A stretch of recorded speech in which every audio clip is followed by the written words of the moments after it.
বিকেলবেলায় হালকা জলখাবারে কি খাবো ভাবছি, তখনই মনে হলো বাড়িতে রয়েছে চাউমিন আর লাল এই বাঁধাকপিটাও 2-3 দিন ধরে আনা রয়েছে, অথচ রান্না করা হয়ে ওঠেনি। তাই ঠিক করলাম এই লাল বাঁধাকপি আর চাউমিন দিয়ে একটা বাড়িতেই রেসিপি কিছু বানানো যাক। আর এই জন্য প্রথমেই আমি লাল বাঁধাকপি সহ বাকি সবজিগুলো যেমন গাজর, মটরশুঁটি, বিনস ওগুলো ভালোভাবে ধুয়ে কেটে রেখেছি। এরপর একটা কড়াইতে জল গরম করতে দিয়ে দেব। হালকা গরম হলেই চাউমিনটা ওর মধ্যে দিয়ে দেব সেদ্ধ করার জন্য। 1 চামচ মতো সাদা তেল আর অল্প লবণ দিয়ে সেটাকে সেদ্ধ করে নেব। দেখতেই পাচ্ছ চাউমিনগুলো কিন্তু বেশ ভালো লম্বা লম্বাই রয়েছে, ভেঙে যায়নি। এরপর ওখান থেকে আমি একটা অন্য পাত্রে চাউমিনগুলোকে উঠিয়ে নেব আর একটুক্ষণ টাইম দেব ভালোভাবে ঠান্ডা হওয়ার জন্য। আগে থেকেই আমি এখানে পেঁয়াজ, রসুন, টমেটো, লঙ্কা কেটে রেখেছিলাম। আমি যেহেতু টমেটো সস ব্যবহার করব না, তাই টমেটোর পরিমাণটা একটু বেশি নিয়েছি।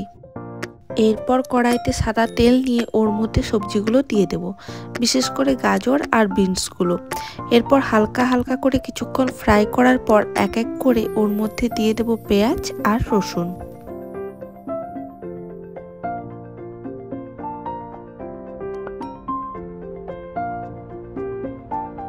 মিডিয়াম ফ্লেমে রান্না করতে থাকবো। গাজর, বিনসগুলো মোটামুটি সেদ্ধ হয়ে গেলে ওর মধ্যে অ্যাড করে দেব টমেটোর টুকরোগুলো।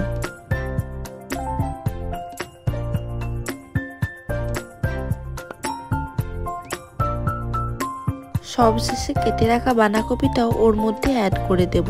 কিছুক্ষণ ফ্রাই করে ঢাকা দিয়ে দেবো, যাতে বাঁধাকপি আর বাকি সবজিগুলো আরও ভালোভাবে সেদ্ধ হয়ে যায়।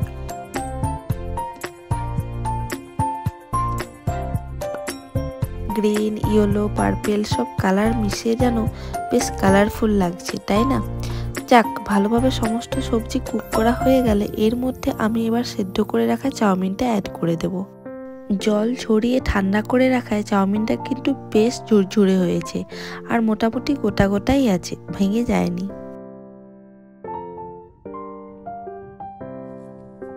এরপর সবজিগুলোর সাথে ভালোভাবে চাউমিনটা মিশিয়ে দেব। এইখানে লবণের পরিমাণটা একটু চেক করে নেবেন।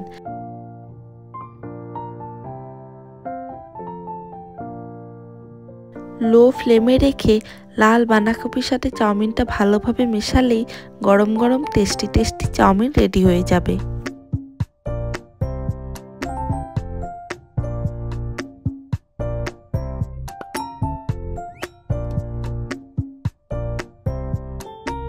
এভাবেই খুব সহজেই কোনো রকম সস ব্যবহার না করেই দোকানের চেয়েও বেশি টেস্টি আর হেলদি চাউমিন বাড়িতে বানিয়ে ফেলুন ঝটপট।